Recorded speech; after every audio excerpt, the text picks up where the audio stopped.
When babies and toddlers are picking up a first language, they do it in a very particular order.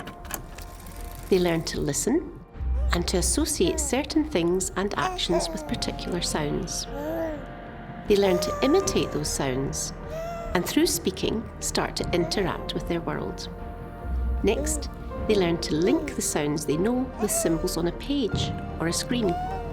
They read. And finally, they produce their own symbols and write for themselves. This is where things take off. Writing brings it all together. Your knowledge, your vocabulary, grammar, and punctuation. And there's nowhere to hide in the written word. So learning to secure top marks in the directed writing exam will take some time and effort. But you can do it. Let me explain how.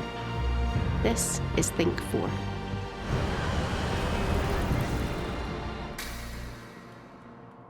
Let's look at what you need to do to secure top marks in the directed writing paper. In the directed writing exam, you're given the choice of 2 scenarios in English, followed by 6 bullet points. You're required to write an account of the visit to the country in the foreign language. So let's get started. The first thing to do is read each scenario very carefully and decide which one you think you can do best. This will depend very much on what you've covered in class. What exactly are the examiners looking for in your essay? Well, firstly, that you've addressed all the bullet points in the exam paper, as you will be penalised if you miss any out. Candidates who use a variety of tenses and a range of regular and irregular verbs are likely to get higher marks. Can you show confident and controlled handling of other grammar points, such as gender agreements and where appropriate word order? It's always a good idea to be able to express your opinion in more than one way. Have a few selected phrases ready to use, but do not repeat yourself. Have some sentences prepared to give contrasting opinions, such as, on the one hand, or on the other. To access the top marks, you need to go beyond simple sentences and use conjunctions. Always include the opinion of others, such as your family members and friends. That means you can show off other verb forms. So how do you ensure you meet these criteria? It's a good idea to make a new paragraph for each bullet point. This ensures that you do not miss any points and it presents your work in a clear and structured way. Use bullet point 1 as your introduction to set the scene. Refer back to the scenario and give your reason for visiting the foreign country.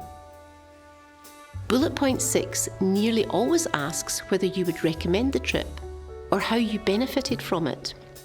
Both the first and the last bullet points are fairly predictable, and you can prepare a lot of this in advance and feel confident during the exam.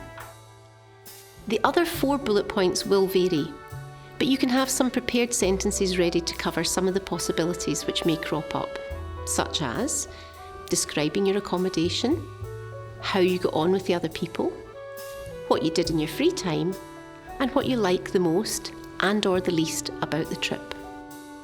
All of these will have been corrected in advance by your teacher to ensure the quality of what you've written meets the criteria required. So don't feel bad if getting ready for the directed writing exam is a challenge. It is not easy. It takes grit and determination to practice and prepare. It is something you will achieve over weeks and months, not days. Knowing and understanding this gives you the power to get it right. Just think, if the 5-year-old version of you achieved it in English all those years ago, imagine what is possible now if you put your mind to it. This was Think 4. Thanks for watching.